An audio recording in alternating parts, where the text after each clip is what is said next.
All right, so far so good. I don't think this is going to last very long, but we'll see because my internet service provider is kind of horrible. But I guess I'm in something. I am streaming to somebody.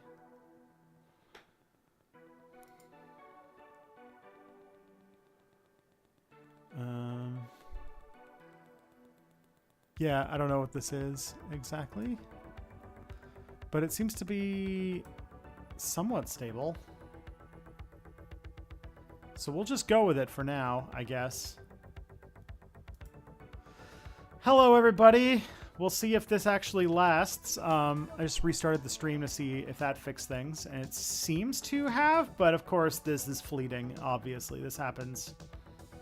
Regulars know that my internet service provider is kind of a piece of shit, and that in Canada they have this legal right to be able to throttle your upload speed if they need to in order to keep the system stable. I just got a flyer for fiber optic internet being installed in the area, so I might actually talk about doing that. I'm going to take a look. Because yeah, it seems like tech savvy might not be my my future. Or might not be the future internet service provider. Is it Bell or Rogers? At the moment, I have Tech Savvy, which uses the Rogers network, if I remember correctly. But I know that very recently Rogers just installed, like I just got like a flyer saying that they installed fiber in my area, and so maybe fiber would fix this problem. And if I signed up for I think to sign up for fiber, I would need to go around Tech Savvy and go straight to Rogers, which would be, you know. I've been with Tech Savvy for like over 10 years, but I need to be able to stream without this bullshit happening to me, you know?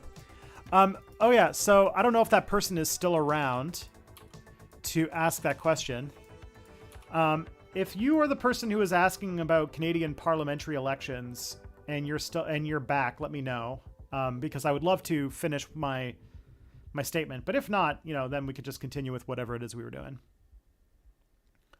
Oh yeah, there you are, Zarek Shadow. That you're the person who asked about it, right?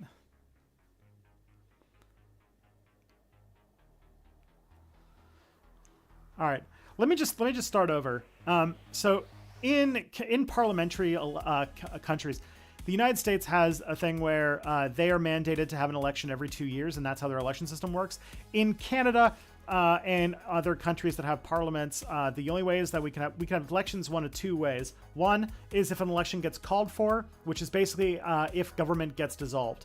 Government can get dissolved by basically a majority vote happening in parliament. That can either happen because the governing party shuts it down. Sometimes that's because like some really big new piece of legislation or some new big development happened and they want an election to be a referendum on it to see that they have a mandate for that thing.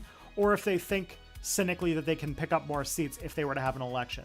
Like in 2021, the Liberals, despite being in government, called an election because they got so popular for how they handled COVID that they thought that they might be able to translate that into more seats, basically.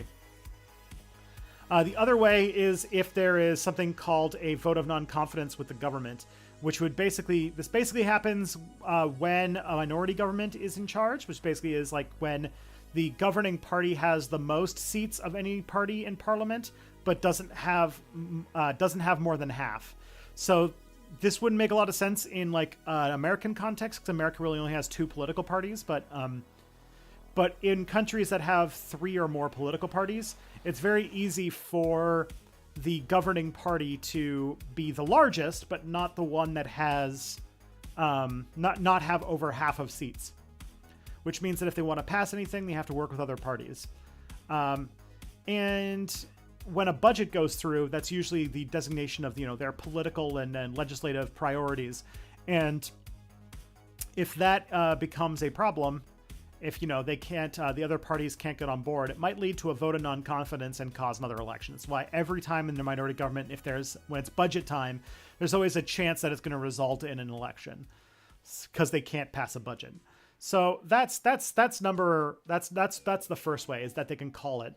But then also, Parliament is required to call an election every 4 years if there isn't an election in the meantime. So if it's been 4 years since the last election, they have to have another one. This typically happens when there's a majority government in power. Like when I was in high school, Canada had like a series of minority governments where I was going to the polls about every 18 months.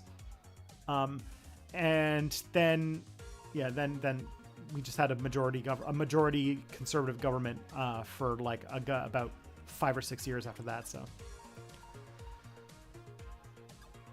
that's basically like the rough set of things. In an election, in a government that has even more political parties, like a lot of continental European governments that have proportional representation, which means that instead of having districts that you vote for the party that you want. And basically, once the amount of votes come in for different parties, the parties have sort of a list of people that they put into the governing body based on what percentage of the popular vote they got. So, if there's like 300 seats and they got 30% of the vote, then they could choose like 90 seats. And they would take 90 people from their roster and put them in parliament. And what happens in those kinds of systems, what happens in those kind of proportional representation systems is you end up with a lot of small political parties, which means that every time an election happens, there basically has to be this long period of negotiation as they figure out what coalition of political parties is going to be the government. So oftentimes, like, election night will happen in a place like Germany or the Netherlands or Sweden or something, and then you won't know who's going to be in charge until a lot later.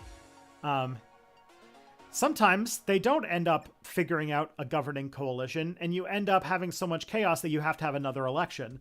That's why I think, Gad Yariv, are you still in here?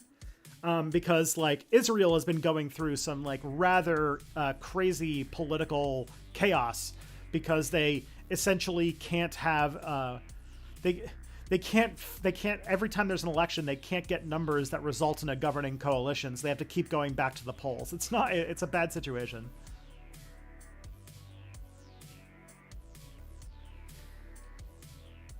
Bibi is back in charge. I did hear that. I don't really follow the day-to-day of Israeli politics, so I don't exactly know what's going on, but yeah, I did hear that.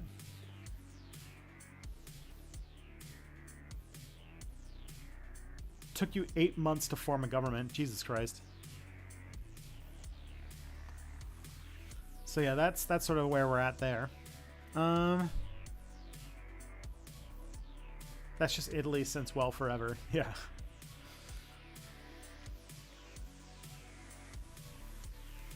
Italy has a long history of their politics being so fraught that it led to actual terrorism.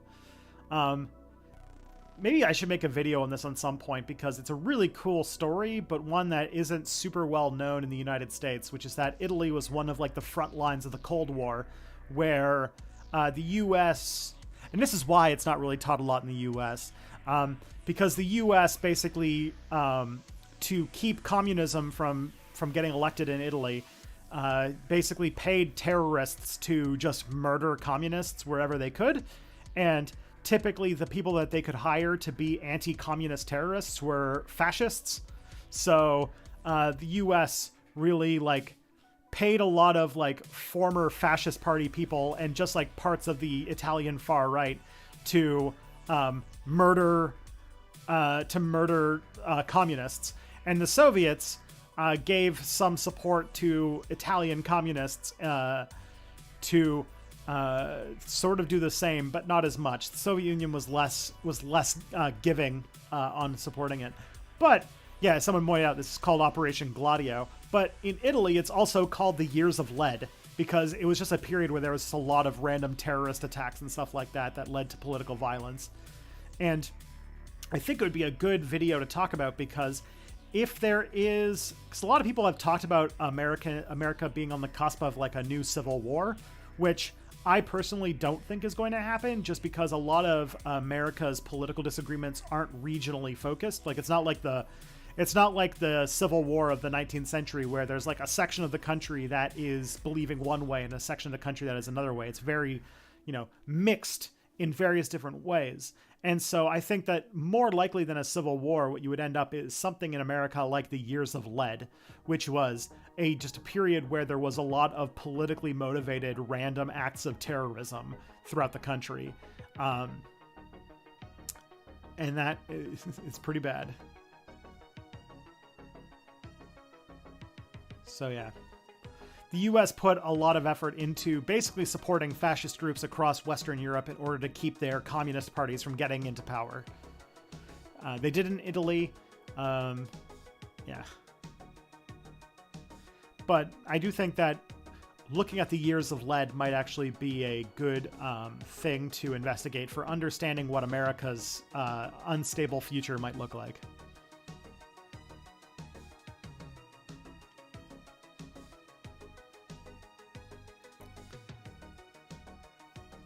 The other possibility that could be, if America does have like a civil war, like a straight up civil war, it would definitely not look like the American Civil War. Like it would not, if anything, if there is any sort of situation that like could be a framework for a second American Civil War, it'd probably be Syria, where the Syrian Civil War broke down due to different factions sort of duking it out in random places, but never like, an organized army, just like sort of different groups of militias and militant groups fighting each other for dominance, and different international forces backing different groups and stuff like that. So worst case scenario, you end up with something like Syria, where the government falls apart and basically various different groups ranging from like far-right Christian supremacists, or like, the sort of American equivalent of ISIS, basically, to, people who are defending the old regime propped up by international forces, i.e. like Assad with like Russian support, and other countries sort of getting involved with like other random groups and stuff like that.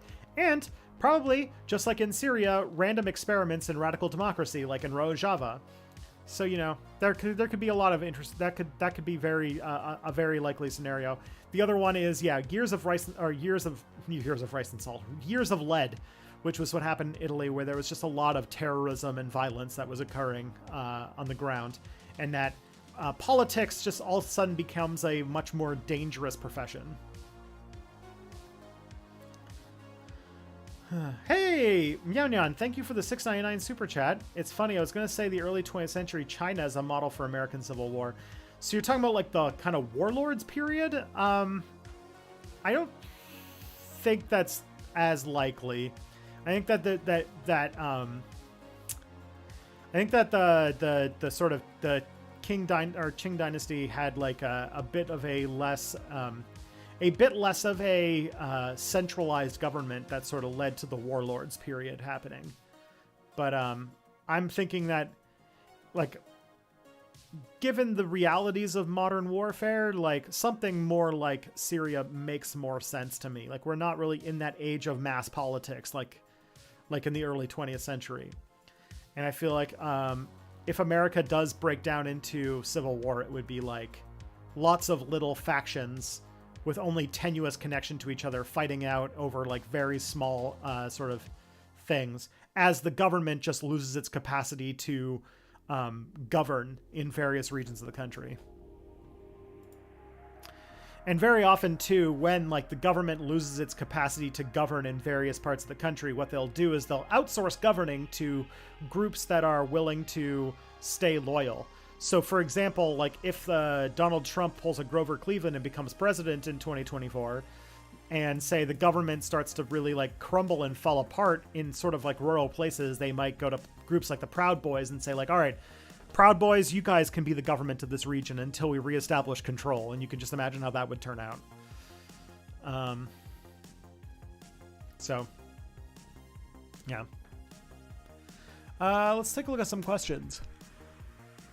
First question. Based on your recommendation, I got a paperback version of Getting Things Done by David Allen. Unfortunately, I must report that I did not really find it useful. Most of the things it proposes is stuff I already do or is not applicable to how I work. I don't recommend the book, but I do wish I got more out of it. It's not really a suggestion or a question, but I would still like to thank you for your suggestion. Oh, well, sorry that didn't work out for you. It was a useful book for me. If there's another book you might find useful that might be better for what you're doing, it's a book called by Tiago Forte, which is called Building a Second Brain, which is more about knowledge work. I don't know what your job is, but if your job involves information management, then that might be a better one to do. But it's more of like how to organize and absorb, and how to digest, organize, and absorb new information, basically.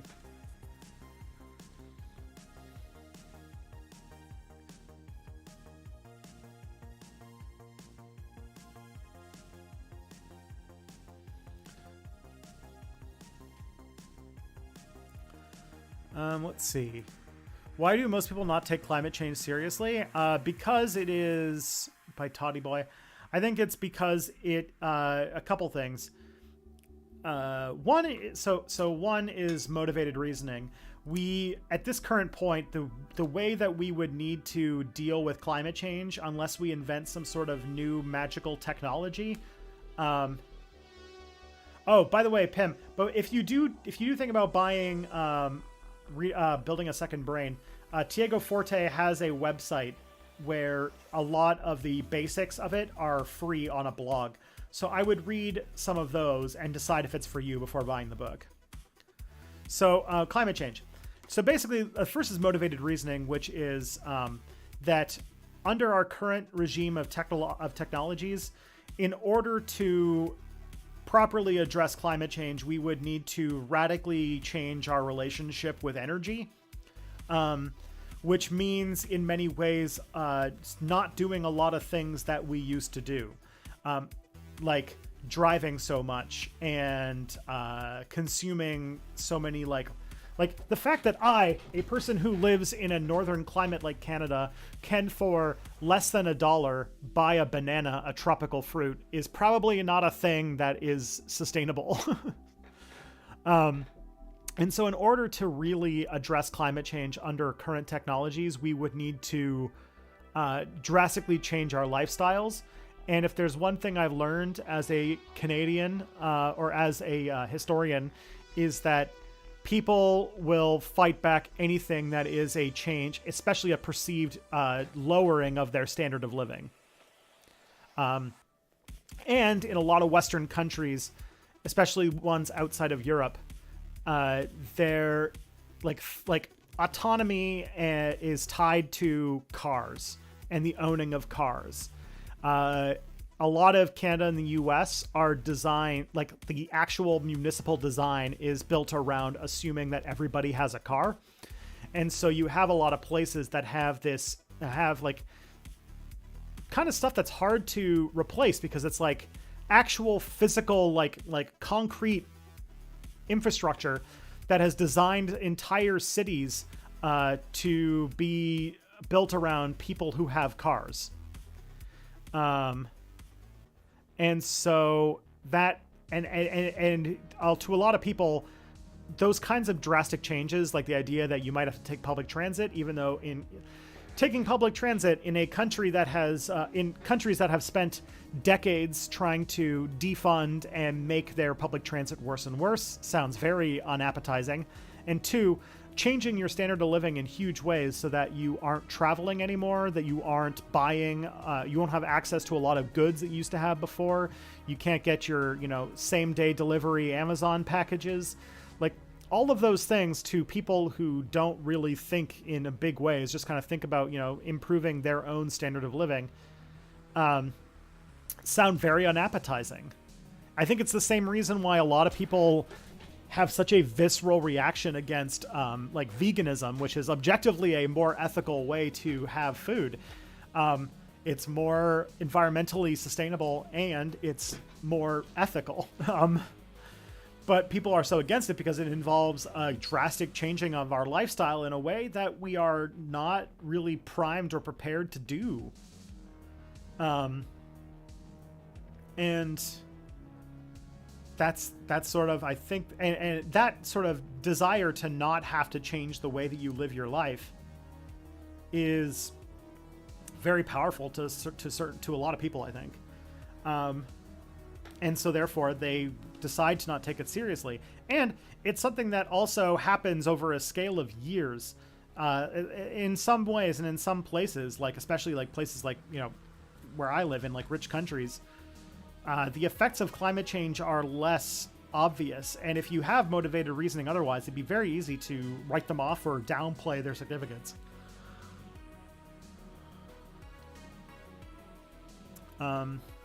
Yeah.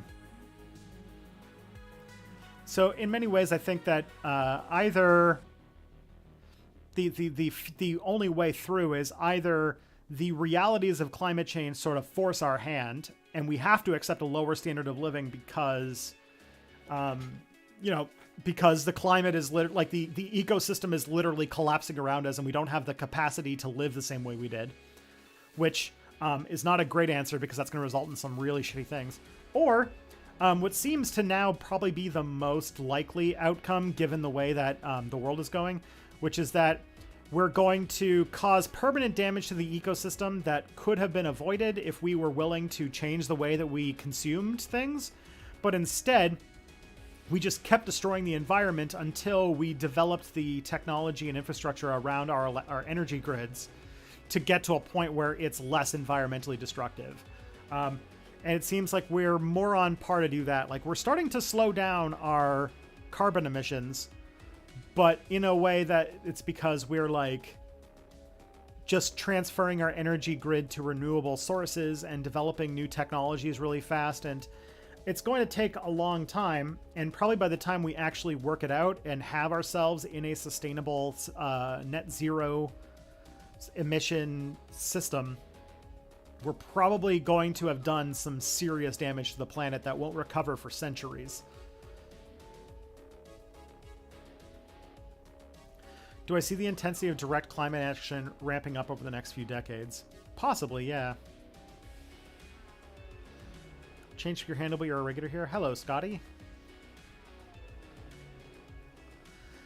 So my general take on climate change stuff now is, I think so people are probably going to disagree with me on this. So, you know, you give me shit if you want. I think that broad strokes, we're going to come out the other end for the first time ever, like because of some stuff that happened in like in some like the sort of climate bill that got passed in the US compared to some interesting stuff that came out recently.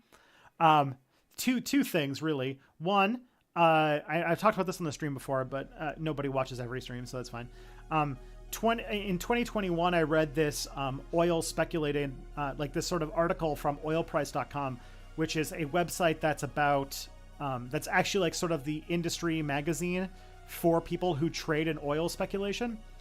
And they had a big thing that showed that many of the major firms that invest heavily in oil speculation have sort of concluded that the peak consumption of oil was probably 2019, and that in 2020 a bunch of legislation got passed combined with sort of the changing of the guard, or changing of the sort of reset that happened through COVID, that going forward oil consumption is probably going to never reach the peak of 2019.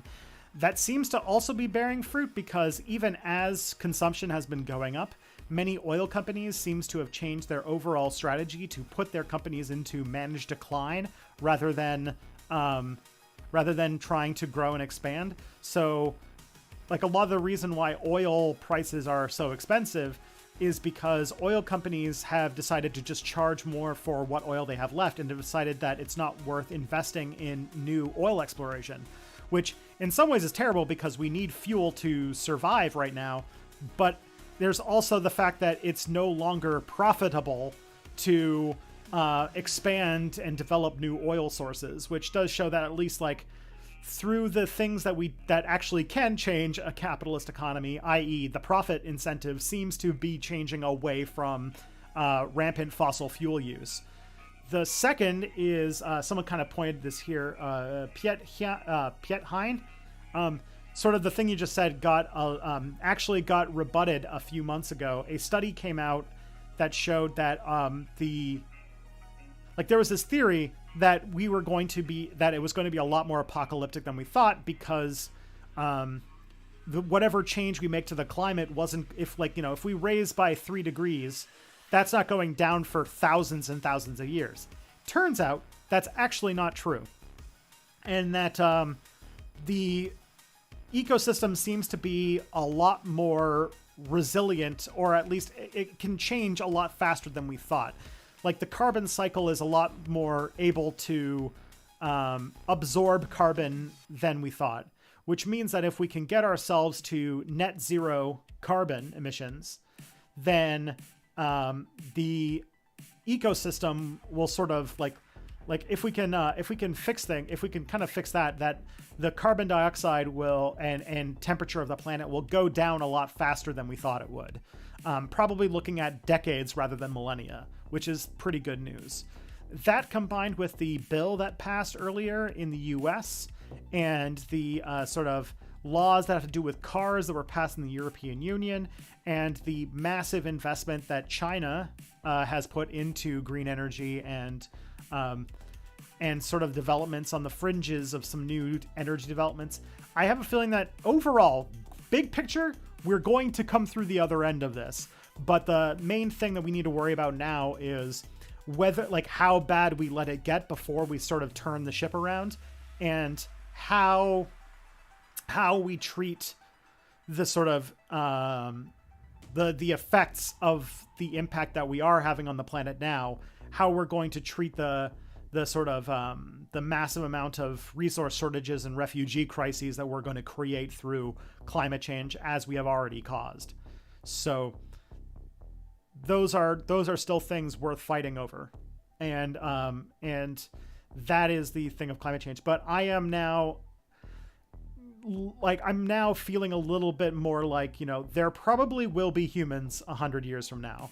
That climate change is not going to be the thing that causes our extinction, which is good. It means the only thing that you really have to worry about is nuclear weapons. But that's another thing. Remember, thank you for the 5 GBP super chat there, 255. Remember I said that Turtledove wrote a Trump wins dystopian novel. Do you think he's aware of how much he'd enrage some alt history fans? Maybe. I actually don't know much about the politics of the alt history space. The only, there are, I know that there's, a handful of, there's a lot of, radical politics in alt history space. There seems to be a lot of, fascists and communists seem to take an interest in it. I can only imagine because both of them have events in history that they wish had gone differently. But, yeah.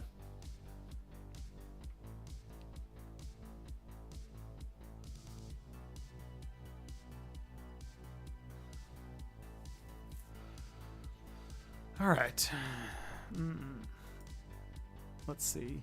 It being Veterans Day and I being one of those who toured Afghanistan, what are your thoughts on the current view? I wrote a small paper on how and why and who the entire Afghanistan application. How do I feel about... Okay, let's see. What are my thoughts on it, current view? I don't exactly know what you mean by that. I'm not going to answer the question about Vosh. My opinions on him are fairly well known, and I really don't like starting drama, so let's just say I'm not a fan. Do I know how fucking smart you are? Oh, geez. It's a little bit. It's the only thing I have going for me. I did that instead of, having a personality or being, having friends or whatever, so...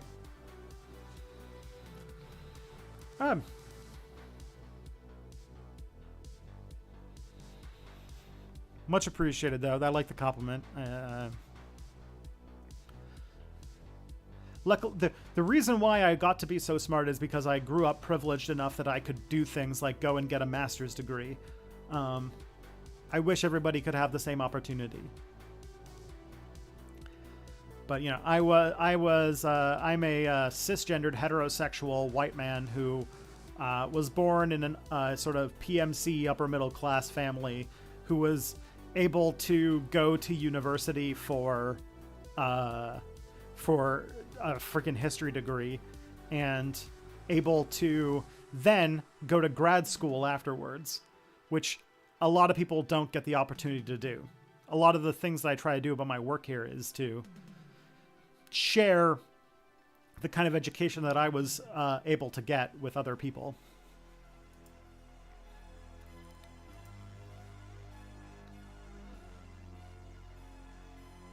Watched half of season 1 last night. Just wanted to drop in and say hi before getting back to watching For All Mankind. I watched half of season 1 last night and I'm itching to get back to it. Yeah, that's fair, Pinball Witch. It's a very good show. I'm glad you're enjoying it. It's a very good show. I thoroughly enjoy that show.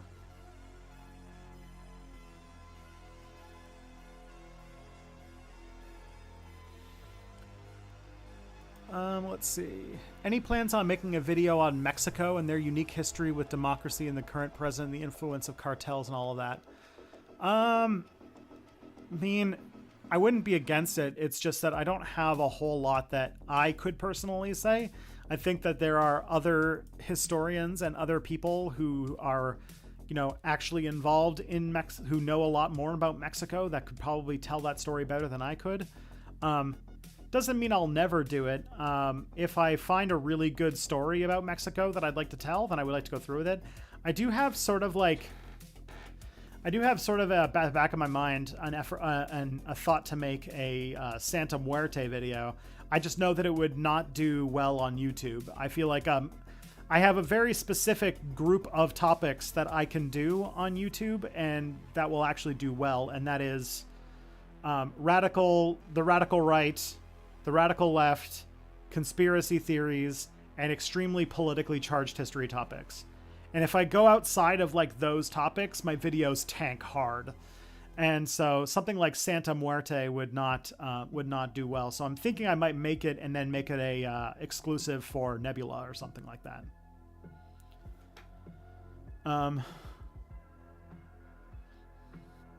Or exclusive to Nebula and Patreon, something like that.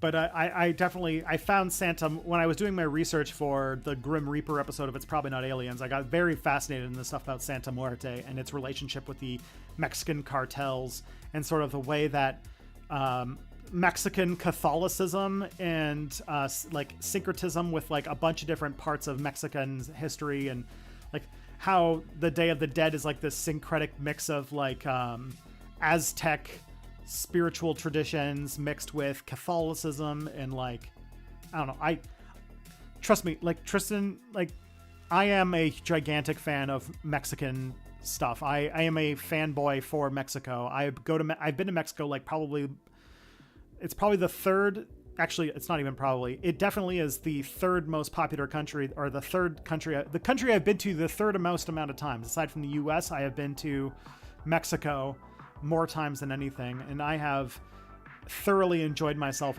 every time I go to Mexico, and I really like a lot of the culture, and I love it. I love the folk art, I love the people, I love the sort of culture that develops there, and so I would love to talk more about Mexico and sort of my love of Mexico. So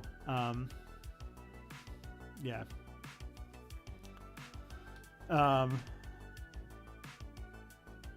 So yeah, one town additional kicked out both cartels and the government. Nice.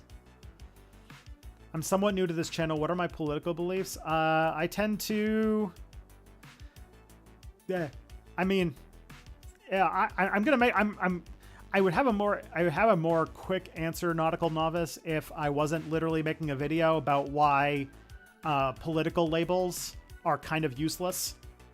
The next video that I'm working on is called The Political Compass Must Die.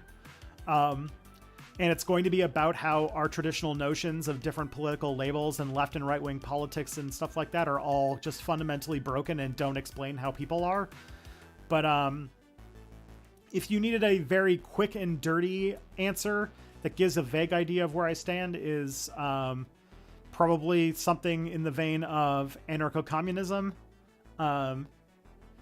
Like very interested in the works of people like Murray Bookchin and Abdullah Öcalan, and sort of that, and people like Peter Kropotkin, but also like very motivated by like sort of the classical, like sort of the economic theories of people like Karl Marx, and sort of historical materialism and all that kind of stuff. That's a lot of like the big things that I buy the most into. But, you know, a lot of those are very radical, very idealistic politics that deal with hypotheticals that are probably centuries away from being a reality. But I generally like radical egalitarianism and the in general, like, you know, permissive public social policies. So letting people live their lives as they see fit and ensuring as much economic equality as I can get away with. Those are basically the main driving forces I think I'd go with. I don't like people. I don't like the government telling you how to live your life, and I also don't like the concept of rich people. I think capitalism is one of the most dangerous ideologies that has been inflicted upon humanity. Let's see. What parts of Mexico have I been to? I've been to primarily two states. I have been to what's it called? Distro Federale, where I spent time. I went on like this big trip where I went to Distro Federal. I don't remember, but I went to. I stayed with a friend who lived in Ciudad Satellite. Which is, and he was an UNAM student, so I went to Ciudad Universidad and as well as Ciudad Mexico. So I got to have a lot of fun there, but in that sort of, I've also in that area been around for, I've been to like Teotihuacan, I've been to Lake Xochimilco, I've been to, where else did I go when I was there? I wish I had gone to Cholula, but I did not. But I sort of that. And the other one I'm sure is probably the most disappointing is I've spent a lot of time in Quintana Roo, like a lot of white Canadians. Quintana Roo being the state in Mexico that has Cancun and is sort of most of the Yucatan. So, yeah, I've been there several times. My parents are part of some sort of resort thing, and I kind of take advantage of that every so often.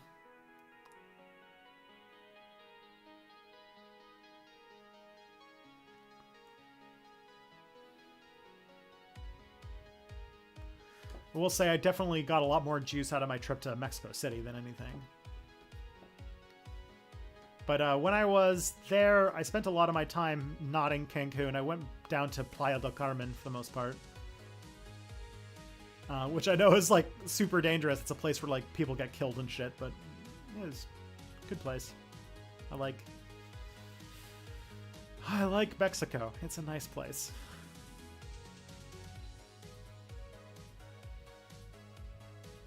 And even when I do go for like, you know, resort stuff, I tend to also like to do more local stuff when I'm there. Because I have like a really big love affair with pre-Columbian Mexican stuff. So when I ever am anywhere, I'm always going to the archaeological sites and seeing like, you know, like when you're in Yucatan, you always want to see all of the cool Maya stuff. And I tend to check that out. But I also tend to go into the towns and, you know, hang out, or what's it called? Go drinking with the locals and all that kind of stuff. It's very fun times.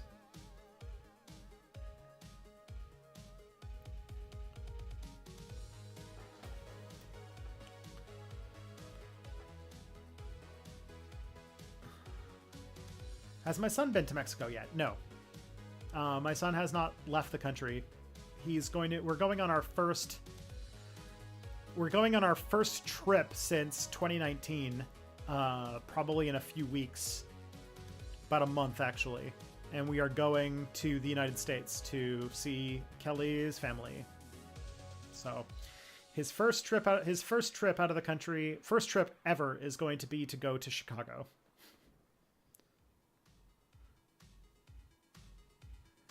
We are thinking though of one of my friends turns 40 next year, and we're thinking of going with him and his girlfriend to Mexico.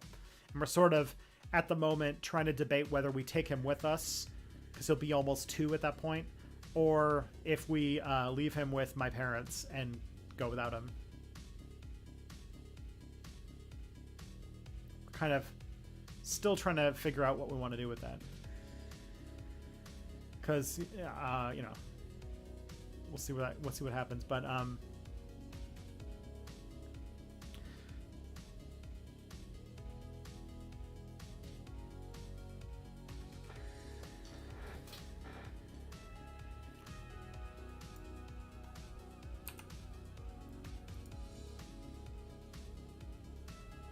am I familiar with Michael Hudson's work? He said Western social democratic parties are pure co-optation by rent-seeking oligarchy and are actually farther to the right than conservative parties. For example, the Greens in Germany being pro-war / anti-worker, Tony Blair from the Labour Party privatizing railroads after Thatcher, Clinton removing Glass-Steagall, etc., Obama bailing out Citi et al. And impoverishing blacks and Hispanics. What do I think about that? I'm not familiar with this take. I can understand some angles of it. I can also have there's some issues with that as well. But unless I think I would need to actually, like, you know, read his work and understand what he's trying to say before I have, like, you know, a strong stance on things.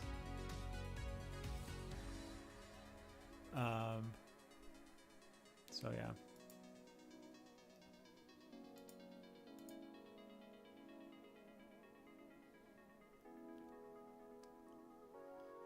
Would you do videos on Mexican history topics that don't get much attention, the Cristero War, etc.? I would like to. The thing is, like, YouTube is, it's sort of a tough situation because, like, YouTube is also the source of my income. And so there are a lot of videos that I would, like, love to make because they'd be artistically fulfilling, but they would definitely not perform well because, as I kind of mentioned earlier, there's like 4 topics that I'm like allowed to talk about, or else the video will do terribly. And I haven't been able to get myself out of that typecast. So unless I, like, make it like Nebula or Patreon exclusive, something like that, I don't think I'm going to be able to justify something like that because, you know, I've got, like, sponsorships that need to perform well, and I need, like, I've got, like, you know, bills that need to be paid and everything like that. So there's a lot of fun topics that I would love to get into, but I know that I could not make a video that would perform well on that subject because, again, if it's not about leftist politics, far-right politics, a politically charged history topic, or a conspiracy theory, it's basically not going to go anywhere. It's a non-starter at this point. Unfortunately, the way the YouTube algorithm goes is that they very highly typecast you based on your content, and so if your audience doesn't respond to it right away and they only want one specific thing from you, then the video will do poorly and you could be out lots of money.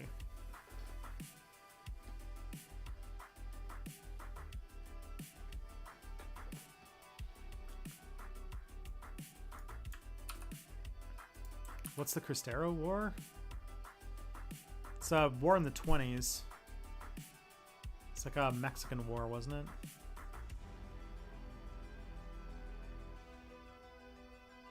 It was sort of like in a Mexican... It was like... I wouldn't say it was like a civil war, but it was like a sectarian conflict, right? I'm trying to look it up right now. I guess that's something to do with the Mexican Revolution. Yeah, I think maybe it had something to do with the church, but couldn't tell you.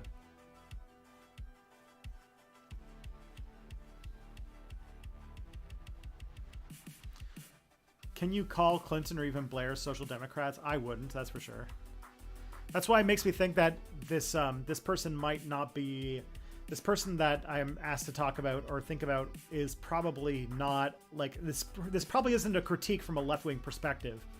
This feels like this is more of like a libertarian critiquing social democrats. Or like some sort of, like, you know, classical liberal type.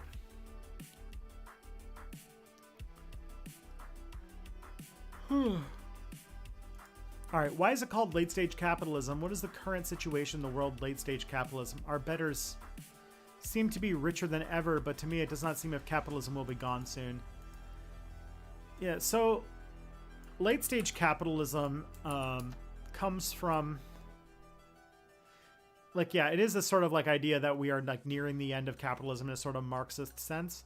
But I think that in modern times, I think it's just talking about like how we kind of talk about, like, the thing is we need to really think about the history of capitalism, and capitalism has like different sorts of stages that it was in, and late stage capitalism is more or less just modern capitalism that is like the sort of service economy stuff, because otherwise, and also, you know, maybe it's a bit aspirational, you know.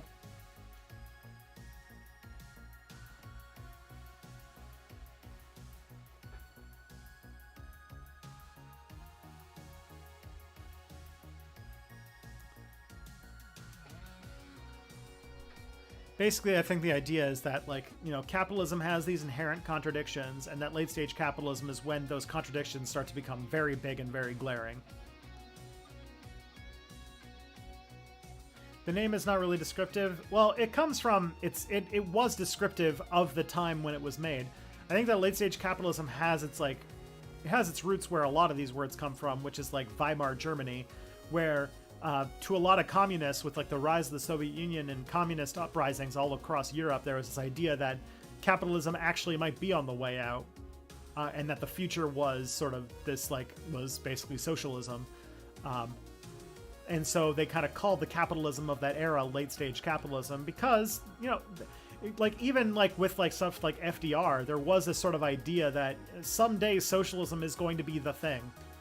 And that some people were like, it's whether or not you want to have like a revolution towards that period, or whether you want to sort of develop or you know, reform that direction. And that was sort of a belief for quite a long time. Basically, from like, you know, the end of World War I until probably the end of World War II.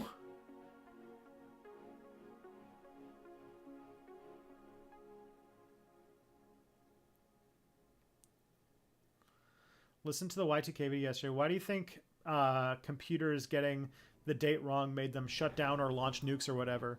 Surely that just fuck with scheduling or something. Yeah, I mean, I think that that a lot of it was misunderstanding of like databases with stamps and stuff like that. Like, a lot of military stuff is still coordinated using databases with date transfers, and it could have been that they're probably, the idea was that, like, we don't think it's going to change anything, but it could mess around with this system, and people would be like, oh my god. There was a lot of misunderstanding when it came to Y2K and what its impacts were going to be on the system. So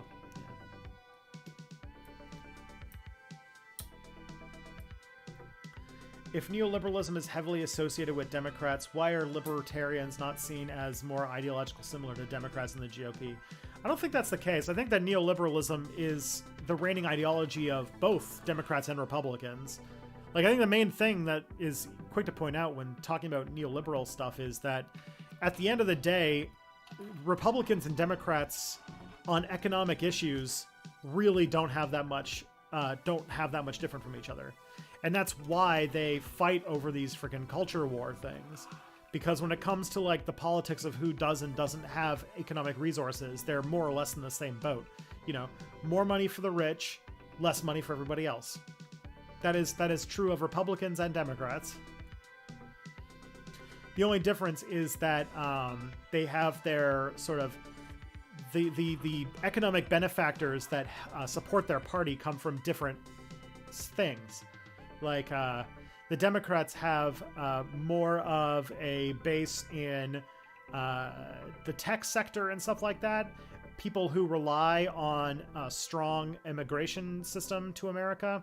Like, for example, a lot of the tech sector, because of the sort of holes in the American public education system, rely on highly educated immigrants from other places in order to fill out their rosters.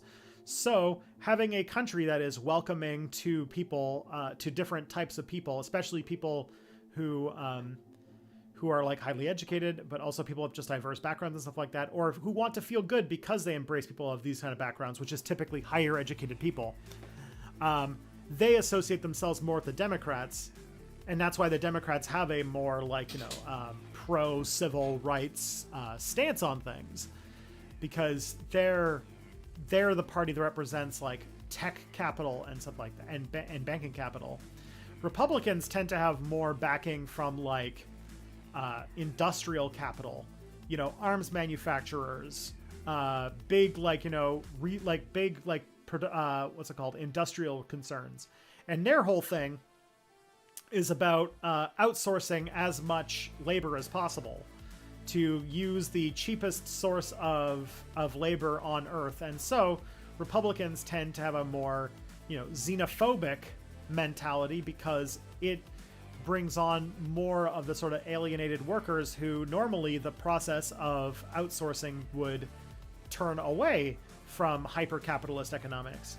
But they managed to sort of channel that into xenophobia, and having a less permissive immigration structure means more workers who are abroad that can be forced to work in lower and worse conditions.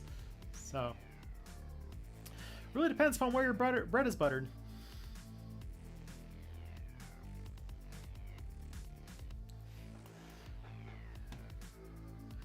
But yeah, the second that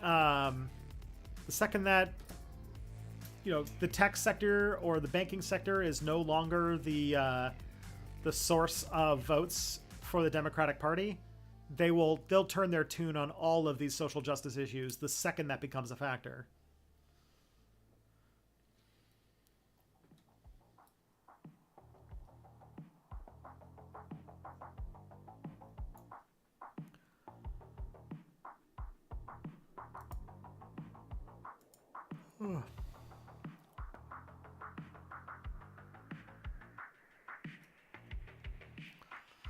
Have you ever encountered a situation where government policy nearly made you homeless? Because that's where I am right now. I have not, but that is terrible. I am so sorry, Pim.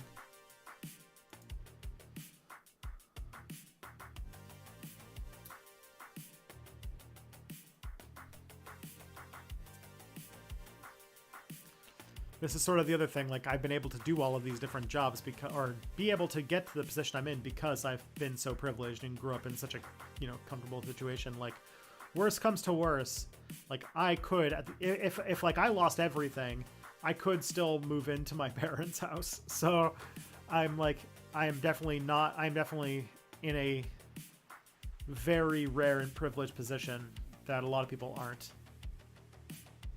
I don't really, yeah.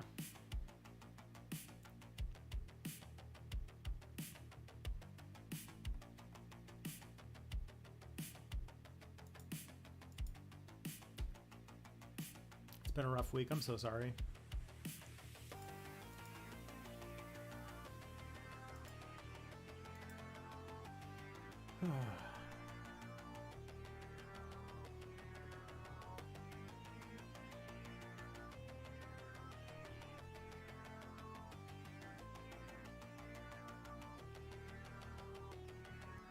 More than theory, my experience with just government institutions in general are really what made me like anarchist theory. Yeah, for real.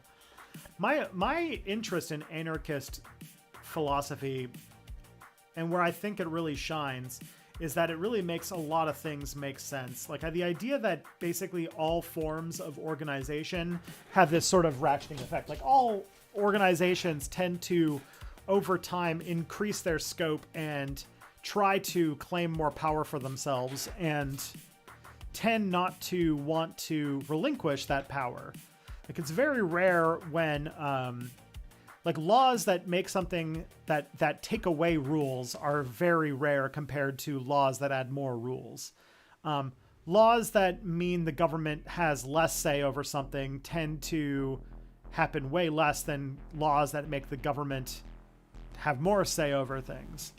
And a lot of the times I think that I notice that this is a part of it's a part of our brains, because it seems to have its roots in our sort of like social structure, where if somebody sort of gives off an air of authority, we are sort of willing to not to sort of sway our own rational self in service to the hierarchy.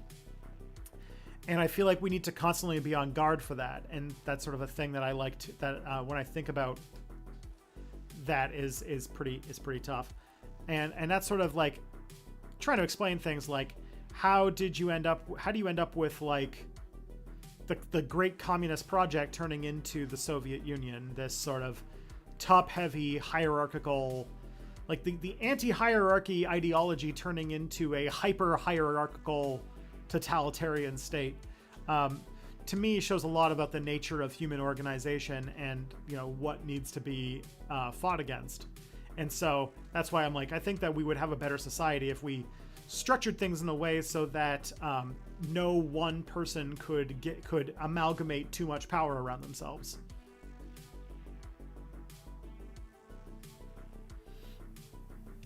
It's harder, and I think it actually does fight part of our natural group instinct, but I think it's important to do. And there are people who have done it successfully for many, many years. You know, there are industries that there are industries that owe their entire history to, there are like communities that actively try to suppress any like seeking of like glory or individual, individual status, and it's like written into part of their social code. And I think that is a more healthy way for us to manage ourselves than buying into sort of hierarchical thinking. Because I think that my personal opinion, this is not something I've like philosophized about or read in a book, but something that I personally believe is that when we organize human structure to a point where we start abstracting people and turn them into groups or numbers, if we ever get a group big enough where we're thinking about groups of people and we don't have a at least passing familiarity with the faces and names and individualism of every single person in said group, that the group is too big, and that's when we're going to start doing things where we're throwing people onto the bus. And that's why, like, I really feel like as much as we can, I would love to keep all organization small enough to the point where everybody in a group has at least some familiarity with everybody else in the group. In which case that means that, like, you know, I would love it if, like, a lot of governance was done not only, like, town to town, but, like, street to street, in apartment buildings, possibly even, like, floor to floor. And obviously that'd be impossible for a highly interconnected society, and there are places where that would not be feasible or desirable. But if there is like a place where we could do that, I would like to do that over saying, like, you know, other options. But obviously there are lots of things that structure needs to work, or society needs to work, that require lots of people working in highly centralized and organized ways. I just think that we should be more deliberate about which ones of those that we do, and making sure that those are structured in ways that are specifically for, like, the purpose of what they are, and not like a general organization that is designed for having power, you know? Like, imagine if the pandemic response was done by a organization that we built that was specifically for the pandemic response, and its goals were only limited to the pandemic and nothing else. I feel like some of the pushback against, like, COVID restrictions had to do with them thinking that it was the overreaching of the state trying to, you know, dictate more parts of people's lives. If you knew it was just an organization that had no goals beyond managing the pandemic, I think that those things would change. Or at least it would be a better situation overall. Hope that makes sense.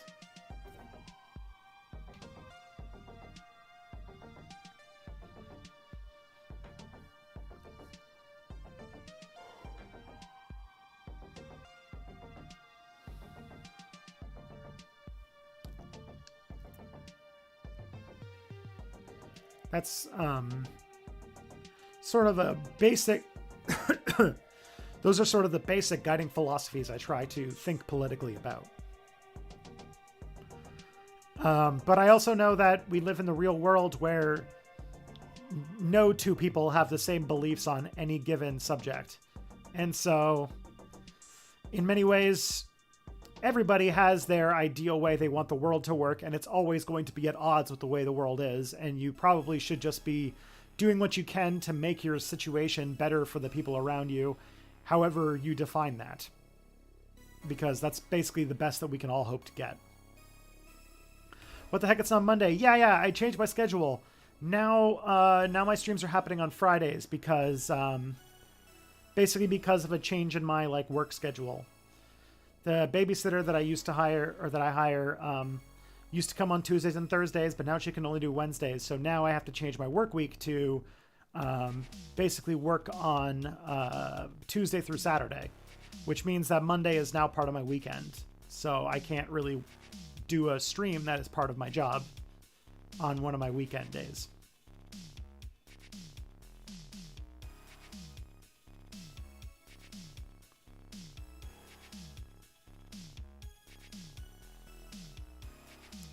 Sorry, I've been talking for like, almost 2 straight hours. My throat's starting to get sore.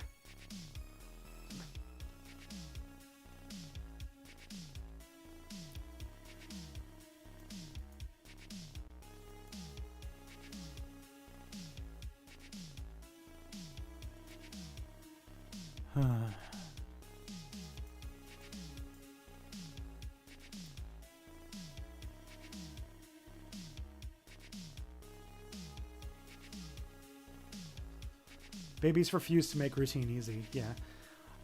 Maybe things will change in the future, because what's going on right now is that we're like the baby's on a wait list for daycare, but the daycare doesn't start until March. There's a possibility we might be able to start in the new year, but that's only like a maybe. We're basically waiting to hear if that's going to be the case. But still, until March, I still am, taking care of the baby, most of the week. And on the days where I have him, I can really only work while he's napping. And on some days that can be like 4 hours, and that's great. And on some days that's like not even an hour, in which case I can have a whole day go by where I can't accomplish a single thing. So until that circumstance changes. Is daycare subsidized in Canada?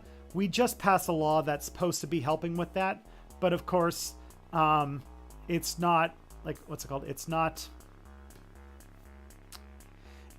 universal. It's not like, every province has its own way of doing it. Ontario's is an opt-in system where for-profit daycares can opt into a program that makes their thing subsidized and cheaper, and there are some that aren't. The one that we are signed up for is not. And unfortunately, daycares have gigantic wait lists, so I'm unfortunately going to basically have to pay like a second rent for putting my son in daycare. It is a good daycare, and we're like reasonably sure we can afford it. Not like 100%, but we may be able to afford it, depending upon how well Step Back does in 2023.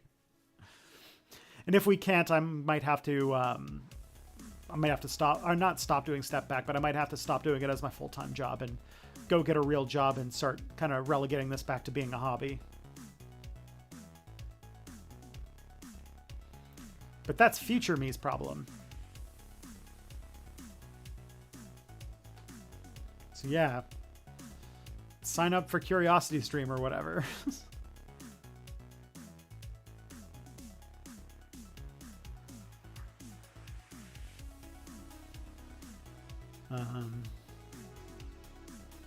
Yeah.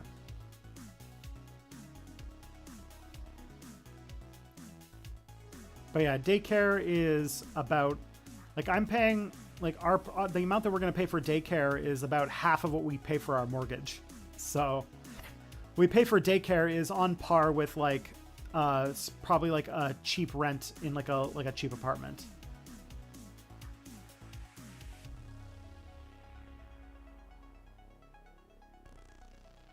Did you ever secure Warmbo for appearance on Step Back? I really wish. One of my like dreams is to like I have been trying for years to get feelers out to Cody Johnson, but he's notoriously hard to get a hold of. Like I do have some very tenuous like second or third order connections with him through mutual friends, but be difficult. $320 a week for infants here.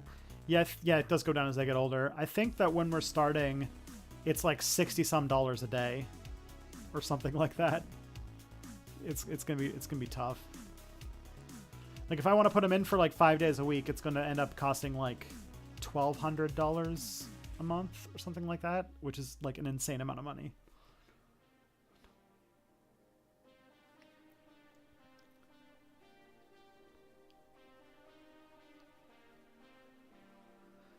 Could total drug decriminalization ever be a realistic goal in the US? I mean, I think it could. There was a time not too long ago where the Republicans were kind of pushing drug decriminalization, sort of like in the 60s, because the war on drugs was proving to be too expensive. I do think that we're sort of now starting to come around to this idea that not only are a lot of we're starting to come around to the idea that, oh yeah, cannabis was just not as deadly as we thought it was, or it's not deadly at all.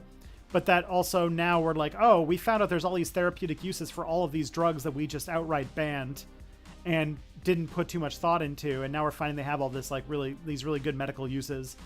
And so I do think that like the door has been opened for possible decriminalization of drugs in the future. And if we did have like a forward-thinking leader who decided to treat drug addiction as a medical problem rather than a criminal problem, then I think you could see a good that come through. I'm not saying it's going to be easy, but I think it's definitely possible. Have I gotten a chance to try Victoria 3, or have I not had the time or money? I have not had the time. I do have the game. I bought the game.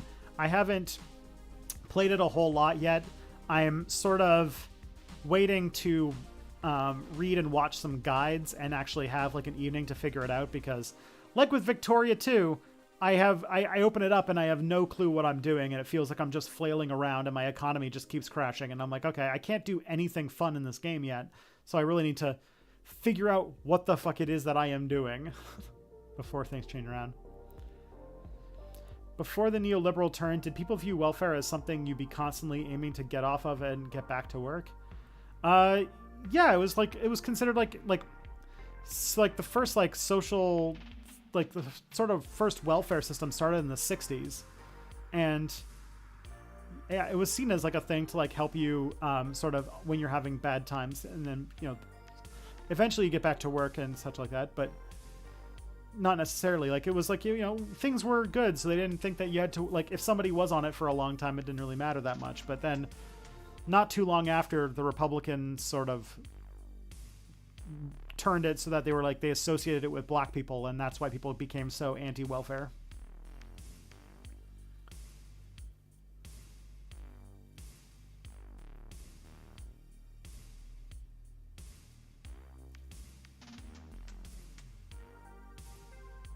In New York, they have to have 4 caregivers per infant in the room, and the caregivers are paid downright criminally low wages. Yikes.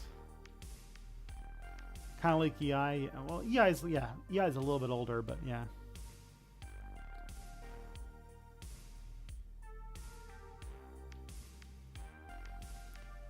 Oh.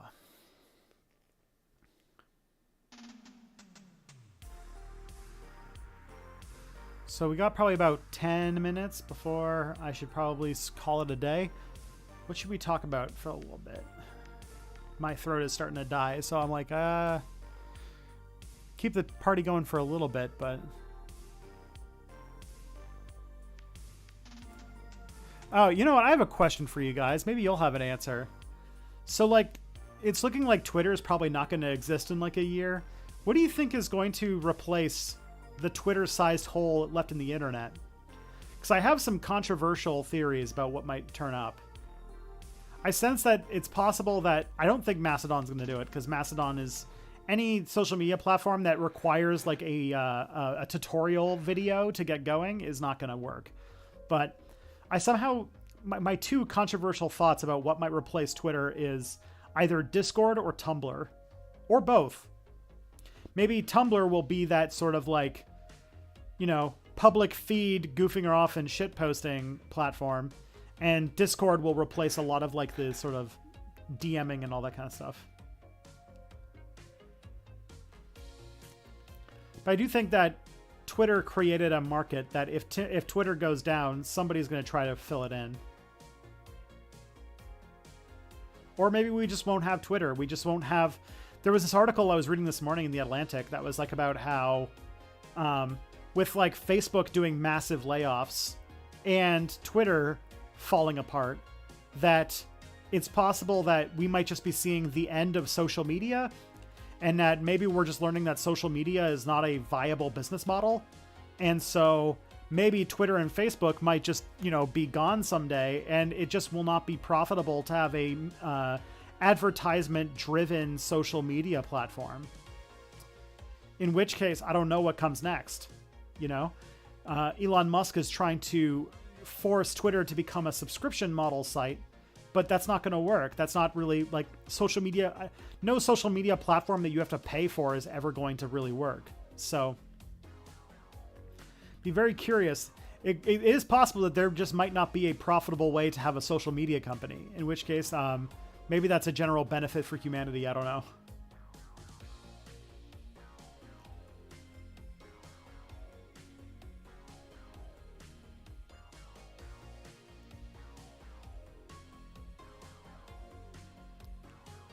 So maybe the idea is that Twitter might not be replaced, and it might just be replaced with social media might be just a thing of the past.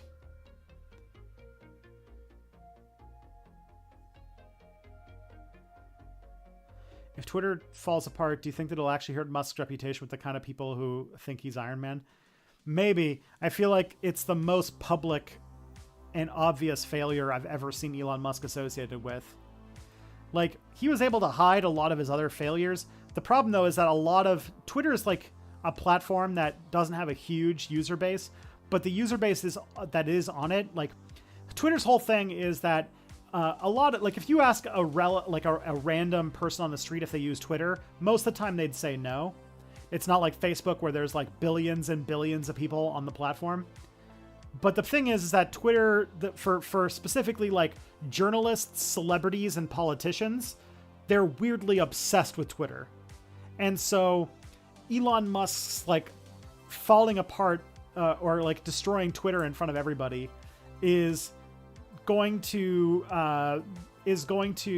piss off specifically the most influential people on Earth, which I think is going to look really bad for him. Taking away everybody's favorite, all of like the celebrities and rich people and politicians and journalists' favorite toy is definitely going to piss off people.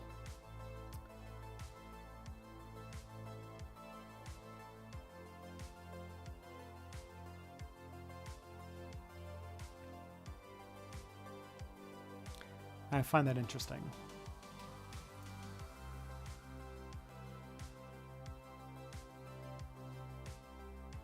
It also, in some ways, I think that what will be interesting too is that Twitter, I think, had a large to do with us, like Twitter shattered so much of our mystique built up around celebrities. Like, we used to think celebrities were a lot more competent and intelligent than they actually were. Twitter sort of exposed that, like, everybody who has power is not necessarily a genius, and that many of them are weird and stupid like we are. And I don't know if that shattering of the meritocracy is ever going to be like 100% solved, you know? And I think that's really interesting.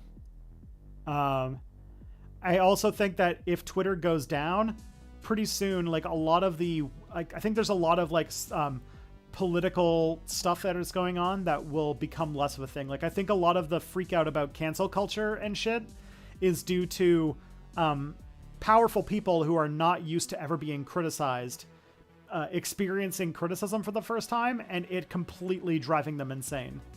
So I have a feeling that like a lot of like cancel culture bullshit would probably start to go away, and it'd be interesting to see. I think that political discourse will like legitimately transform if Twitter goes under, which would be very interesting to see.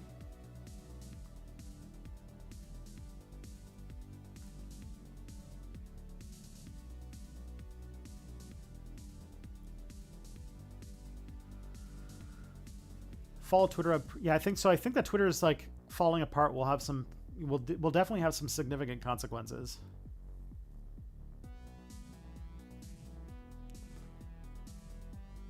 And it just shows that like Elon Musk knows literally nothing about how to run a company. Because he's just like, he's been an absolute disaster. Like everybody on Twitter fucking hates him.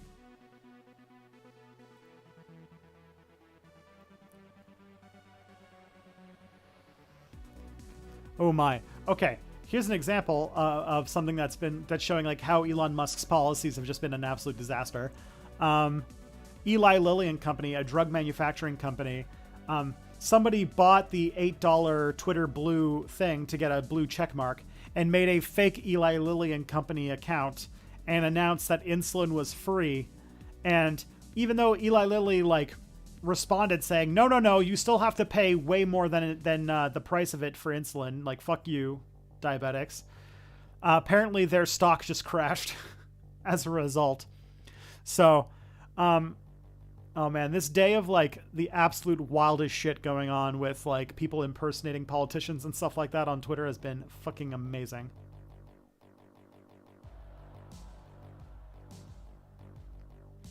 Yeah, if anyone hasn't had a chance, Twitter right now is basically like has like the energy of like the sort of like it has. I'm trying to think of like a good example. If you've ever played an MMO that ever got shut down, and you're like on the last hours of the server being up, where everybody's characters are about to get deleted, and everyone's just trying to do like the wildest shit they can imagine, while like nothing matters anymore. That's sort of the vibe on Twitter right now. And honestly, it's kind of great. And it's probably never going to exist again. So it's like Twitter is like the best it's ever been in years right now. I don't think I've had this much fun on Twitter since the time Trump got COVID or when the big boat was stuck.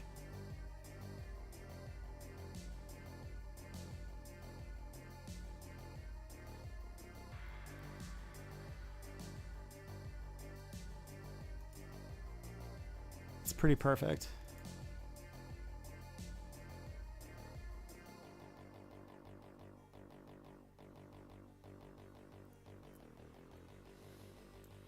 Before the election, journalists said we won't know which results are accurate if we can trust the blue check marks. What happened to journalism? Yeah, in many ways, maybe journalism became too dependent on Twitter as a source of sources. I wonder, yeah, journalism will be completely transformed with Twitter gone. Because a lot of cheap access to sources through Twitter, probably is the reason why like a lot of journalistic outlets were able to cut back on their staff so much, because it was just like cheaper to do journalism because you didn't have to like be on the phone or traveling constantly.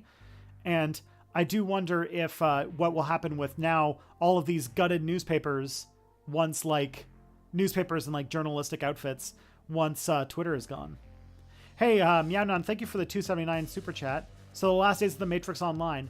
Yeah, I was actually thinking of Star Wars Galaxies. I've been told that the last days of Star Wars Galaxies were pretty bananas. So, but yeah, there are lots of examples of that kind of thing.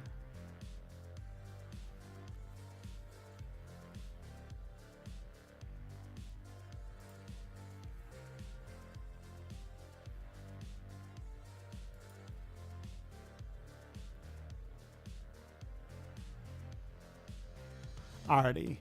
My voice is starting to go, so I think I'm going to wrap up now. For everybody, I'm going to, if you go to step back right after the stream is over at 2 o'clock, so like in 2 minutes, there's going to be a new step back video.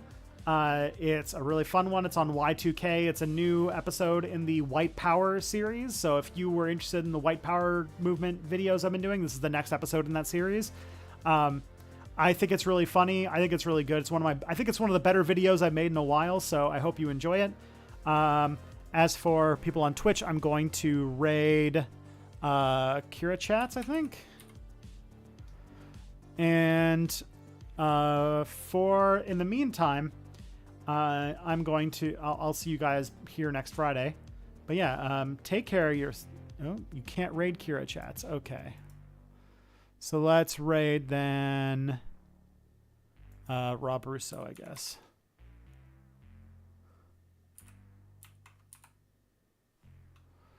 All right.